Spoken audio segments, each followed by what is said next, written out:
ఆ శతాధిపతి యేసు ప్రభు ఎదురుకు వచ్చి, అయ్యా నా దాసుడు బాలేదయ్యా, ఒక్క మాట మాత్రం సెలవి, నువ్వు నా ఇంటికి రావాల్సిన అవసరంలా.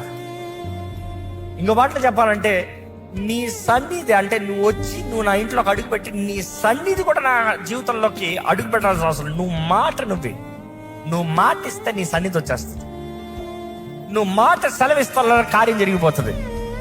నువ్వు ఉన్న స్థలం నుండి మాట, నీ వాక్కు ప్రకటించాయా, నీ వాక్కు చాలు నా జీవితంలో కార్యం జరిగిస్తాను, నా దాసుని స్వస్థపరుస్తానికి. నువ్వు అడుగు తీసి నా ఇంట్లోకి రావాల్సిన అవసరం కూడా లేదు. నువ్వు ఉన్న స్థలం నుండి మాట సెలవి. యేసుప్రభు అతని విశ్వాసాన్ని చూసి ఆశ్చర్యపోయాడు.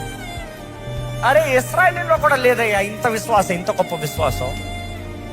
అంటే నేను ఏం చేయగలను నువ్వు ఎరుగున్నావు. ఆయన అంటాడు, నేను అధికారినయ్యా, ఐఎమ్ ఆల్సో సెంచురియన్. నేను మనుషుని రమ్మంటే వస్తాడు, పొమ్మంటే పోతాడు. I know what is power, I know what is word. నేను రా అని మనుషుడికి వినబడేలాగా చెప్పాలి, మనుషుడు వస్తానికి. కానీ నువ్వు ఉన్న స్థలంలో పొమ్మంటే అక్కడ పోతుంది అన్నారు. ఈరోజు మిమ్మల్ని అడుగుతున్నానండి, ఆ రోజు దేవుడు కార్యం జరిగిస్తే ఈ రోజు దేవుడు కార్యం జరిగించడా?